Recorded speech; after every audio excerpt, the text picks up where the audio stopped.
ஆண்டவரும் மீட்பருமாய் இயேசு கிறிஸ்துவின் இடையினின்ற நாமத்தில் உங்கள் ஒவ்வொருவருக்கும் சோத்திரத்தையும் நன்றியும் செலுத்துகிறேன். கர்த்தருடைய பெரிதான கிருபையினால் யாவரையும் இந்த டிவி வாயிலாக உங்களை சந்திப்பதில் நான் பெரும் மகிழ்ச்சி அடைகிறேன். கிறிஸ்துவுக்குள் அன்பான தேவ ஜனமே, இந்த நாளிலும் கூட தேசம் இப்படிப்பட்ட காரியத்தில் இருக்கிறது என்று சொல்லி நாம் நன்றாகவே அறிந்திருக்கிறோம்.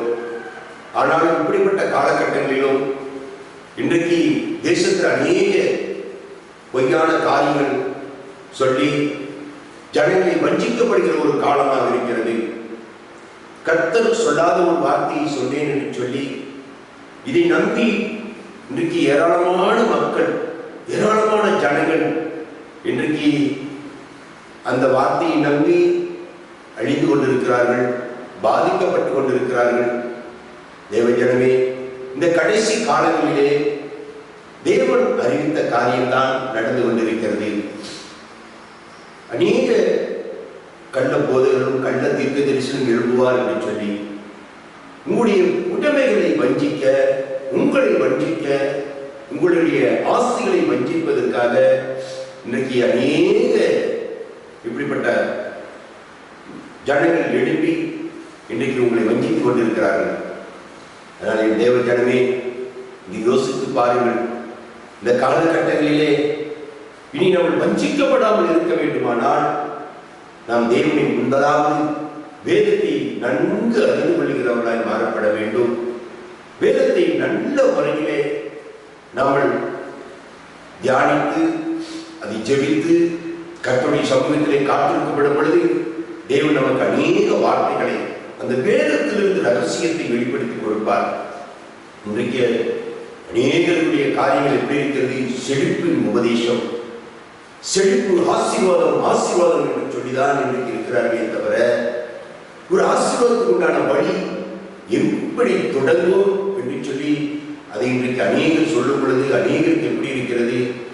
அப்படி சொல்லிவிட்டால் இந்த பிரசங்கியாளர் இல்லை, சரியில்லை, ஆசீர்வாதம் என்று சொல்லப்படுகிற பிரசங்கியாளர் தான் வேண்டும் என்று சொல்லி இன்னைக்கு அநேக மக்கள் இருக்கிறார்கள். ஆசீர்வாதம் என்று சொல்லுவது ஆபிரகாமுடைய வாழ்க்கையை பாருங்கள். ஆபிரகாம் இத்தனை உபத்திரங்களுக்கு மத்தியிலே பாடுபட்டார். எத்தனை விதமான காரியத்திலே அவர் துன்பப்பட்டிருக்கிறார். எவ்வளவு நாள் காத்திருந்தார். இதை முதலாவது போதிக்கப்பட வேண்டும். இதை தெரிந்து கொள்ள வேண்டும். நீ ஆசீர்வாதமாய் இருப்பாய் என்று சொன்னவுடனே நீ ஆசீர்வாதமாய் மாறிவிட மாட்டோம். அது தேவனுடைய சமூகத்திலே காத்திருந்து நாம் தேவனுக்கு பிரியமானவர்களாய் மாறப்பட வேண்டும். கர்த்தருக்கு உண்மையானவர்களாய் மாறப்பட வேண்டும். அந்த வசனத்துக்கு ஏற்ற பிரகாரம் நம்மளை மாற்றிக்கொள்ளப்பட வேண்டும். இன்றைக்கு தேவனுடைய பெயரை சொல்லி அநேகர் இன்றைக்கு தீர்க்க தரிசனம் உரைத்துக் கொண்டிருக்கிறார்கள். அப்படி நான் தீர்க்க தரிசனத்துக்கு எதிரானவன் அல்ல. தீர்க்க தரிசனம் மெய், ஆனால் உண்மையான தீர்க்க தரிசனத்தை நம்புங்கள். ஒரு பொய்யான ஒரு மனிதன், ஒரு பொய்யான ஒரு மனுஷன் ஒரு தீர்க்க தரிசனத்தை சொன்னால் அதை கேட்டு நீங்கள் ஏமாந்து விடாதீர்கள். இன்னைக்கு ஜனங்கள் அநேகர் அப்படிதான் ஏமாந்து கொண்டிருக்கிறார்கள். பார்க்கிறார்கள், போறார்கள், அநேக இடங்களிலே வஞ்சிக்கப்பட்டு அவர்களெல்லாம் தீர்க்க தரிசனத்தை சொன்னார்கள். என் வாழ்க்கையில் இப்படி நடக்கும், அப்படி நடக்கும் என்று சொல்லி. ஆனால் கர்த்தருடைய வார்த்தை நமக்கு தீர்க்க தரிசனமாய் வந்தால் மட்டும்தான், தேவன் சொல்லப்பட்டது மட்டும் வந்தால் மட்டும்தான் அது உண்மையானது என்று சொல்லி புரிந்து கொள்ளுங்கள். இதுதான் இன்றைக்கு கர்த்தர் நமக்கு எரேமியா தீர்க்கதரிசி மூலமாய் கர்த்தர் வெளிப்படுத்தி கொடுத்திருக்கிறார். என் அன்பான தேவ ஜனமே, நான் உங்களுக்காக வாசிக்க போகிறேன். உங்கள் கையில் வேதாகம் இருக்குமானால் எரேமியா தீர்க்கதரிசன புஸ்தகம் 14ஆம் அதிகாரத்துக்குள்ளாய் திருப்பிக் கொள்ளுங்கள். நான் உங்களுக்காக இந்த வசனத்தை வாசிக்கிறேன். 14வது வசனத்தை நான் வாசிக்கிறேன். அப்பொழுது கர்த்தர் என்னை நோக்கி, தீர்க்கதரிசிகள் என் நாமத்தை கொண்டு பொய் தீர்க்க தரிசனம் சொல்லுகிறார்கள்.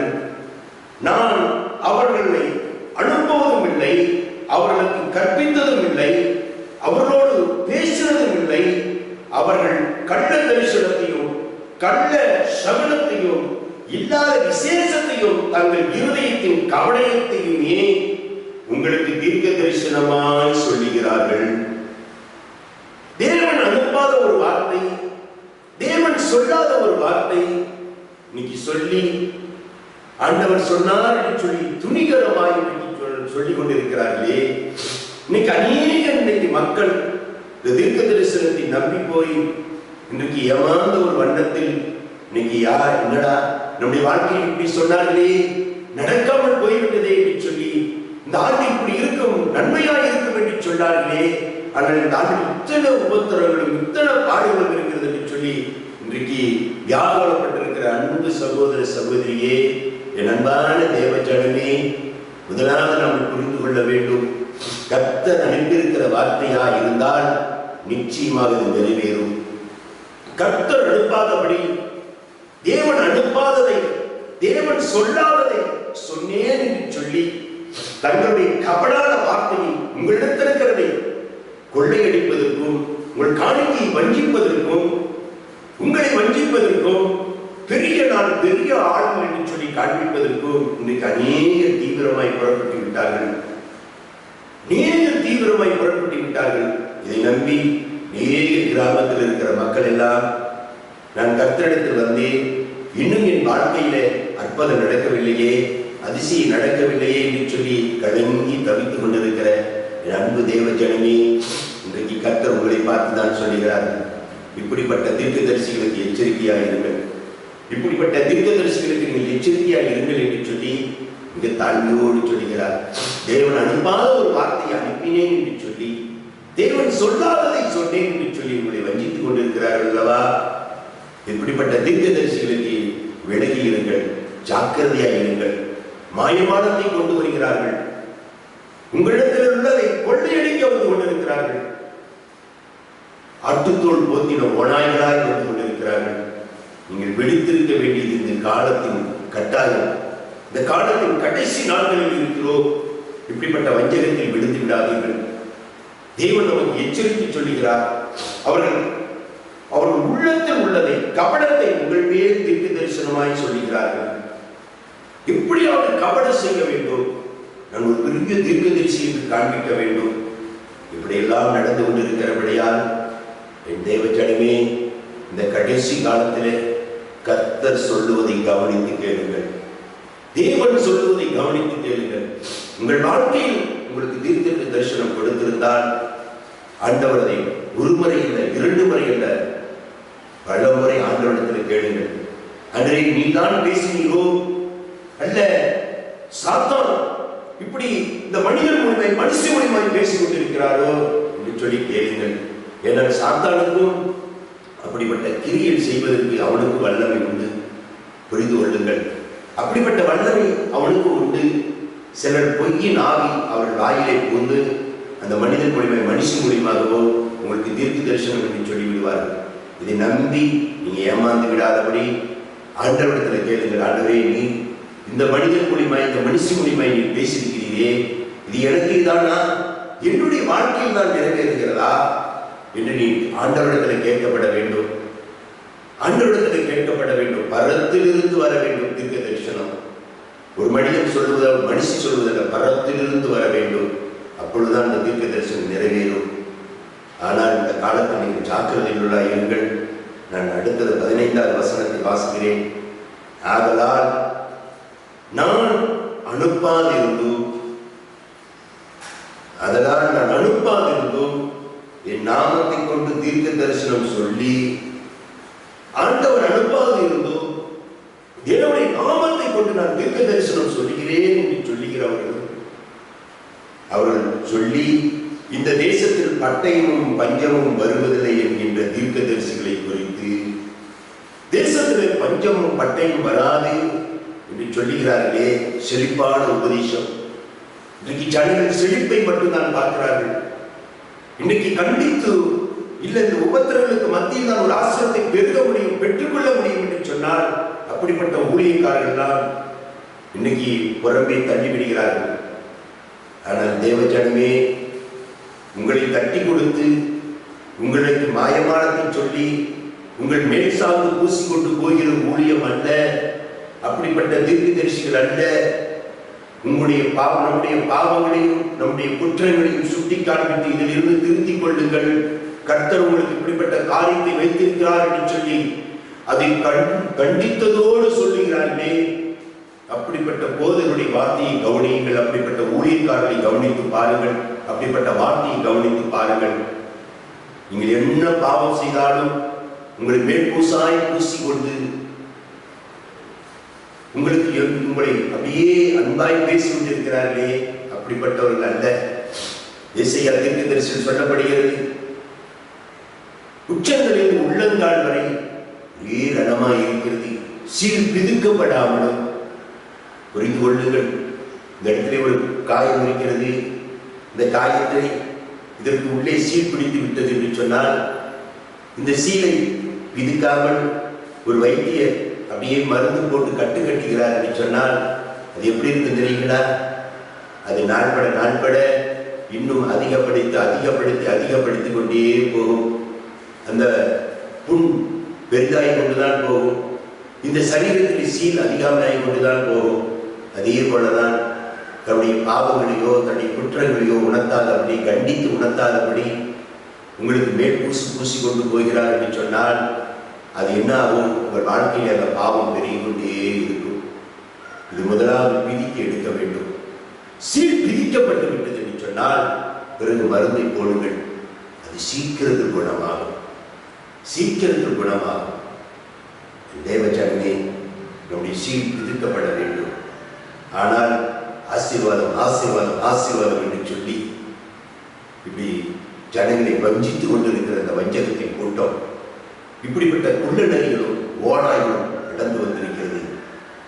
சுலபத்தியர் சொல்லுகிறார், நம்முடைய தோட்டம் பூவும் பிஞ்சுமாக இருக்கிறது, அதை கெடுக்கிற சிறுநரியும் குளிநரியும் பிடியுங்கள் என்றால் உங்களுடைய ஆசீர்வாதம் இன்றைக்கு பூவும் பிஞ்சுமாக இருக்கிறது, அதை கெடுக்கிற ஒரு கூட்டம் உண்டு. ஏதோ ஒரு சின்ன காரியம் உங்களிடத்தில் இருக்குமானால் அந்த காரியத்தை சுட்டி காட்டி அதில் இருந்து நீங்க வெளியே வாருங்கள் என்று சொல்லுகிற ஒரு காலம் உண்டு.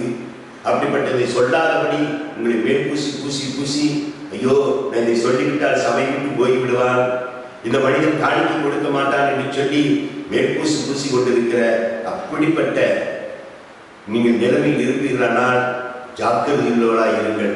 உங்கள் ஆசீர்வாதத்தை மட்டுமல்ல, உங்கள் சந்தோஷத்தையும் கெடுத்துவிடும். உங்களுக்கு ஏற்ற அந்த பரலோக ராஜ்யத்தில் பிரவேசிக்க முடியாமல் போய்விடும்.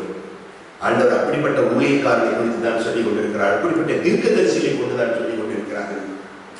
என் தேவஜனமே, என் நாமத்தை கொண்டு தீர்க்க தரிசனம் சொல்லி இந்த தேசத்தில் பட்டயமும் பஞ்சமும் வருவதில்லை என்கின்ற தீர்க்கதரிசிகளை குறித்து, இப்படிப்பட்ட தீர்க்கதரிசிகள் பட்டயத்தாலும் பஞ்சத்தாலும் சாவார்கள். பொய்யான தீர்க்க தரிசனம் சொல்லுகிறவர்கள், பொய்யாய் வஞ்சிக்கிறவர்களுக்கும் பட்டயத்திலும் பஞ்சத்திலும் சாவார்களாம். ஆனால் இவர்களோடு நாம் ஏன் மடிந்து போக வேண்டும்? ஏன் நம் மனிதனை பிரியப்படுத்திக் கொண்டிருக்க வேண்டும்? கர்த்தரை பிரியப்படுத்துவோம், தேவனுக்கு உண்மையாய் நடப்போம், கர்த்தருக்கு உண்மையாய் நாம் நடப்போம், அப்படி வார்த்தைக்கு நடுங்குவோம். அப்படி வார்த்தையின் பிரகாரம் நம்ம நடக்கப்படும் பொழுது கர்த்தர் நம்முடைய வாழ்க்கையில் பெரிய காரியம் செய்வார். உங்களை ஏமாற்றி வஞ்சித்து உங்களையும் பரலோகம் போக முடியாதபடி, தானும் பரலோகம் போக முடியாதபடி ஒரு கூட்டம் இன்றைக்கு சுற்றி கொண்டுதான் இருக்கிறது. ஆனால் என் அன்பான தேவஜனமே, நீங்கள் உங்களிடத்தில் நான் தயவாய் கேட்கிறேன், அப்படிப்பட்ட கூட்டத்தை விட்டு வெளியே வாருங்கள். ஆராய்ந்து பார்த்து வேத வசனத்துக்கு ஏற்றதாக இருக்கிறதா? வேத வசனத்தின் பிரகாரம் சபை நடக்கிறதா? வேத வசனத்தின் பிரகாரம் சத்தியம் இருக்கிறதா? தேவனுக்கு பிரியமான வார்த்தையாக இருக்கிறதா? யோசித்து பாருங்கள். உங்களை சந்தோஷப்படுத்துவது அல்ல, உங்க வாழ்க்கையில் கிரியை செய்யப்பட வேண்டும். உங்களை சந்தோஷப்படுத்துவது ஒரு நிமிடம் உங்களிடத்திலே சிரிச்சு பேசி ஏதோ ஒரு காமெடியை சொல்லி உங்களை சிரிக்க வைத்து விடலாம், நீங்கள் சந்தோஷப்பட்டு விடுவீர்கள். ஆனால் ஆசீர்வாதம் என்பது பரத்திலிருந்து வர வேண்டும். வேதம் சொல்லுகிறது, தேவரே இந்த பூமியின் பலனை இந்த பூமி தந்துவிட்டது. சங்கீதத்தில் சொல்லப்படுகிறது, பூமி தன் பலனை தந்தது. தேவரே எங்களை நீர் ஆசீர்வாதம் எங்கிருக்கிறது? பூமி தன்னுடைய பலனை தந்து விட்டாலும் ஆனால் ஆசீர்வாதம் இடத்தில் இருக்கிறது, கர்த்தரிடத்தில் இருக்கிறது. அன்பு தேவ ஜனமே, இந்த கடைசி காலத்துல, இந்த கொடிய காலத்துல நீங்க ஜாக்கிரதை உள்ளவர்களாக இருங்கள். எச்சரிக்கிறோம். எச்சரிக்கிறது வேதம். வேதம் எச்சரிக்கிறது. இன்றைக்கு நீங்கள் எந்த ஒரு மனுஷி தீர்க்க தரிசனம் சொன்னாலும் கர்த்தருடைய சமூகத்தில் காத்திருக்க. ஆண்டவரே, இது மெய்யா, இந்த பொய்யான ஒரு தீர்க்க தரிசனமா? என்னை பிரியப்படுத்துக இந்த தீர்க்க தரிசனம் சொல்லுகிறார்களா? என்னிடத்தில் உள்ளதை வஞ்சிக்க தீர்க்க தரிசனம் சொல்லுகிறார்களா? ஆண்டவரே, நீ சொல்லும் ஆண்டவரே என்று சொல்லி கர்த்தரிடத்தில் தாழ்மைப்பட்டு கேளுங்கள். காத்திருந்து ஜெபியுங்கள். அது ஒரு முறை 3 முறை யாவது பல ஊழியக்காரர் மூலியமாய் உங்களுக்கு பேசுவார். இல்லை உங்களிடத்தில் வேதத்திலிருந்து கர்த்தர், நீங்கள் வேதத்தை வாசிக்கப்படும் பொழுது கர்த்தர் உங்களோடு பேசுவார். நீங்கள் அதிகாலையில் எழுந்து ஜெபித்து பாருங்கள். அதிகாலையில் எழுந்து நீங்கள் ஜெபித்து விட்டு நீங்கள் அதற்கு பிறகு நீங்கள் நித்திரைக்கு போனால் கூட 2 மணிக்கு எழுந்திரித்து 3 மணி வரை நீங்கள் ஜெபித்து விட்டு பிறகு நீங்கள் கடந்து போய் நித்திரைக்கு கடந்து போய் பாருங்கள். கர்த்தர் உங்களோடு சொப்பனத்தின் வாயிலாய் பேசுவார். நன்கு தேவ ஜனமே, இந்த கடைசி காலத்தில் வஞ்சிக்கப்பட்டு விடாதீர்கள், ஏமாந்து போய் விடாதீர்கள் என்ற காலம் கொடிய காலம். இனி காலம் செல்லாது, இனி காலம் செல்லாது. நம்ம விழித்திருப்போம். நீங்கள் ஏமாந்து விடாதீர்கள் என்று சொல்லி மீண்டும் என் ஆண்டவராக இயேசு உங்களுக்கு இந்த வார்த்தையை அனுப்பி கொடுத்திருக்கிறார். மீண்டும் நான் வாசிக்கிறேன் 15ஆம் வசனத்தை. ஆதலால் நான் அனுப்பாக இருந்தும் என் நாமத்தை கொண்டு தீர்க்க தரிசனம் சொல்லி இந்த தேசத்தில் பட்டயமும் பஞ்சமும் வருவதில்லை என்கின்ற தீர்க்க தரிசிகளை குறித்து, இப்படிப்பட்ட தீர்க்க தரிசிகள் பட்டயத்தாலும் பஞ்சத்தாலும் சாவார்கள். அல்லேலூயா. பட்டயத்தாலும் பஞ்சத்தாலும் சாவார்கள். இப்படிப்பட்ட தீர்க்க தரிசிகள் நம்பாதீர்கள். நீங்கள் கர்த்தரை நம்பியிருங்கள், தேவனை நம்பியிருங்கள், தேவனை நம்பியிருங்கள். 16ஆம் வசனத்தை நான் வாசிக்கிறேன். அவர்களிடத்தில் தீர்க்க தரிசனம் கேட்கும் ஜனங்களும் எருசலேமின் வீதியிலே பட்டயத்தாலும் பஞ்சத்தாலும் அழிந்து அவர்களும் அவர் மனைவிகளும் அவர் குமாரனும் அவர் குமார்த்திகளும் அடக்கம் பண்ணவாறு இல்லாமல் கிடப்பார்கள். அவருடைய பொல்லாப்பை அவர் மேல் வர பண்ணுவேன் என்று கர்த்தர் சொல்லுகிறார். பாருங்க, இப்படிப்பட்ட கூட்டத்தை நம்பி போய் நாம் ஏன் இழக்கணும்? நாம் ஏன் நம்முடைய குடும்பத்தை இழக்கணும்? நாம் ஏன் சமாதானத்தை இழக்கணும்? நாம் ஏன் இந்த பட்டயத்தில் சாவணும்? எந்த மனிதனையும் பிரியப்படுத்த பார்க்காதீர்கள். எந்த மனிதனையும் பிரியப்படுத்தாதீர்கள். நீங்கள் பிரியப்படுத்துகிற ஒரே ஒருவர் உண்டு. அவர்தான் ஆண்டவராக இயேசு கிறிஸ்து. ஆமென். அவர்தான் ஆண்டவராக இயேசு கிறிஸ்து. அவரை பிரியப்படுத்துங்கள். அவரிடத்தில் கேளுங்கள். கர்த்தர் அனுப்பி கொடுப்பார் வார்த்தையை. வார்த்தையை அனுப்பி கொடுப்பார். உங்களுடைய ஊழியத்தில் நாங்கள் இதுவரை அதிகமாக வெளியிலிருந்து ஊழியக்காரர்கள் நாங்கள் கூப்பிடவே மாட்டோம். ஆனால் கர்த்தரிடத்தில் ஒரே ஒரு வார்த்தை மட்டும் சொல்லுவார். நாளை ஒரு மனிதன் வருவார். அந்த மனிதன் வந்து இந்த வார்த்தையை பகிர்ந்து கொடுப்பார் என்பார். அந்த மனிதன் வருவார். அந்த தெய்வ மனிதன் வந்து இந்த இடத்துல இந்த வார்த்தையை பகிர்ந்து கொடுத்து விட்டு எங்க கையிலே மைக்கை கொடுத்து விட்டு பாஸ்டர் ஆசீர்வாத ஜெபத்தை செய்யுங்கள் என்று சொல்லுவார். ஆனால் பார்த்தா நாங்கள் கண்ணை மூடி ஜெபித்து முடிப்பதற்குள்ளாய் அந்த மனிதன் இருக்க மாட்டார். எப்படி கந்தகோவுக்கு போய் பிலிப் ஞானஸ்தானம் கொடுத்து ஏசையா தீர்க்கதரிசி ஆகாமத்து விளக்கத்தை சொல்லி ஞானஸ்தானம் கொடுத்து அவர் எப்படி ரதத்தை விட்டு கடந்து போனாரோ அதே போல் கடந்து போயிருக்கிறார். என் தேவ ஜனமே, தீர்க்க தரிசனம் கர்த்தர் பரத்திலிருந்து அனுப்புவார். சவுல் வருவதற்கு முன்பாகவே சாமுவேலுக்கு கர்த்தர் வெளிப்படுத்தி கொடுத்தார். என் அன்பான தேவ ஜனமே, ஜாக்கிரதையாயிருங்கள், ஜாக்கிரதையாயிருங்கள். இந்த காலத்தில் அலங்காரத்தை கண்டு மயங்கி விடாதீர்கள். அழகான பேச்சு வர்ணிக்கிறார் என்று சொல்லி நம்பி ஏமாந்து விடாதீர்கள். ஜாக்கிரதைகளாக இருந்து கர்த்தருடைய சமூகத்திலே காத்திருங்கள். தேவன் உங்கள் வாழ்க்கையில் என்ன செய்ய திட்டம் வைத்திருக்கிறாரோ அந்த திட்டத்தை செய்வாராக. கண்களை முடிச்சு ஜெபிப்போமா? அன்பின் பரலோக பிதாவே, உம்மை சோதரிக்கிறோம், உம்மை துதிக்கிறோம், உம்மை போற்றுகிறோம், உம்மை வாழ்த்துகிறோம். ஆண்டவரே, அன்றே இன்றைக்கு நாங்கள் தீர்க்க தரிசனத்தை குறித்து நீர் எங்களுக்கு வெளிப்படுத்தியிருக்கிறீர். அன்றே இன்றைக்கு சாத்தானும் தீர்க்க தரிசனம் உரைப்பான் என்று சொல்லி அவனுக்கும் அந்த வல்லமை உண்டு என்று சொல்லி அன்றே இந்த வார்த்தையை கேட்டுக்கொண்டிருக்கிற மக்கள் யாராக இருந்தாலும் சரி, எந்த தேசத்தில் இருந்தாலும் சரி, எந்த பட்டணத்தில் இருந்தாலும் சரி, இந்த வார்த்தையை கேட்கிறவர்கள் ஒருவரும் அன்று அப்படிப்பட்ட வஞ்சகத்தில் விழுந்து விடாதபடி ஆண்டவராமே பாதுகாத்து தருகிறாங்க. அன்றே அந்த கொட்டைக்குள்ளாய் முடிவெடுத்துக் கொள்ளும் வஞ்சகமான தீர்க்க தரிசனத்துக்கு சிக்கிவிடக் கூடாதப்பா. அன்றே தகப்பனே, அதை நம்பி ஏமாந்து விடக்கூடாது. அன்றே செழிப்பின் உபதேசத்தை குறித்து என் ஜனங்கள் ஏமாந்து விடக்கூடாதப்பா. ஆண்டவர் தாமே நீ உதவி செய்யும், அற்புதம் செய்யும்படியா ஜெபிக்கிறோம். ஒவ்வொருவரையும் காத்துக் கொள்ளும்படியா ஜெபிக்கிறோம். காலவழி செல்லாத ஆண்டவரே, இந்த கடைசி காலத்தில் வந்திருக்கிறோம். அன்றே ஒருவனும் என் ஜனங்களை அன்றைய கேட்டுக்கொண்டிருக்கிற மக்களையோ இந்த தேசத்தில் உள்ள ஜனங்களையோ வஞ்சித்து விடாதபடி, இதோ கிறிஸ்து அங்கே இருக்கிறார் இங்கே இருக்கிறார் என்று சொல்லி வஞ்சித்து விடாதபடி விழித்திருக்க தேவன் தாமே கிருபை செய்கிறாங்க. ஒவ்வொருவருக்கும் விழித்துக் கொள்கிற நாணத்தை கர்த்தத்தாலும் நீ பேசும் ஆகியானவரே, நீ பேசு. ஒவ்வொரு மக்களோடு நீ இடைப்படும். ஒவ்வொருடைய குடும்பங்களை குறித்து, தன்னுடைய வாழ்க்கை குறித்து, எதிர்காலத்தை குறித்து, பிள்ளைகளுடைய எதிர்காலத்தை குறித்து என்ன திட்டம் வைத்திருக்கிறீரோ, இந்த தேசத்தில் நடக்கப் போகிற காரியத்தை குறித்து என்ன திட்டம் வைத்திருக்கிறீரோ, ஆண்டவர் தானே நீ ஒவ்வொருவரோடு நீ பேசும்.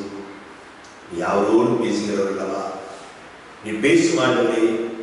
சாமி வேலைத்தோடு நாங்கள் கேட்கிறோம். நீ பேசும் ஆண்டவரே, அடியேன் கேட்கிறேன் என்று சொல்லி இப்பொழுது நான் இதை கேட்டுக்கொண்டிருக்கிறார் அத்தனை மக்களும் தாழ்மைப்படுகிறோம். நீ பேசு, நாங்கள் கேட்கிறோம். உன்னுடைய கரத்தில் ஒப்புக் கொடுக்கிறோம். ஒவ்வொரு ரத்தப்பட்டைக்குள்ளா எப்படி மறைத்துக் கொள்ளும். யாரோடு வஞ்சிக்கப்படாத நீ கர்த்தர் காத்துக் கொண்டு வருகிறது ஆசீர்வாதம். எல்லா துணியும் உமக்கே செலுத்துகிறோம். இயேசு நாமத்தில் ஜெபிக்கிறோம். ஜெபங்கேளும் நல்ல பிதாவே, ஆமென். ஆத்மாவே கர்த்தரை ஸ்தோத்திரி, என் முழு உள்ளமே பரிசுத்த நாமத்தை ஸ்தோத்திரி. என் ஆத்மாவே கர்த்தரை ஸ்தோத்திரி. கர்த்தர் செய்த சமாதானங்கள் மறவாதே. ஆமென்.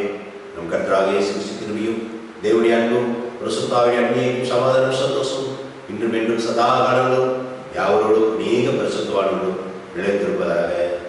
ஆமென், ஆமென். இயேசு கிறிஸ்து மூலம் ஜெயம் கொடுக்கிற தேவனுக்கு சோத்திரம், சோத்திரம், சோத்திரம். ஹல்லேலூயா, ஹல்லேலூயா. கர்த்தர் தாமே உங்களையும் உங்கள் குடும்பங்களையும் உங்கள் கையின் பிரயாசத்தை யாரையும் தேவன் ஆசீர்வதிப்பாராக. கர்த்தர் தாமே ஆசீர்வதிப்பார். சோத்திரம்.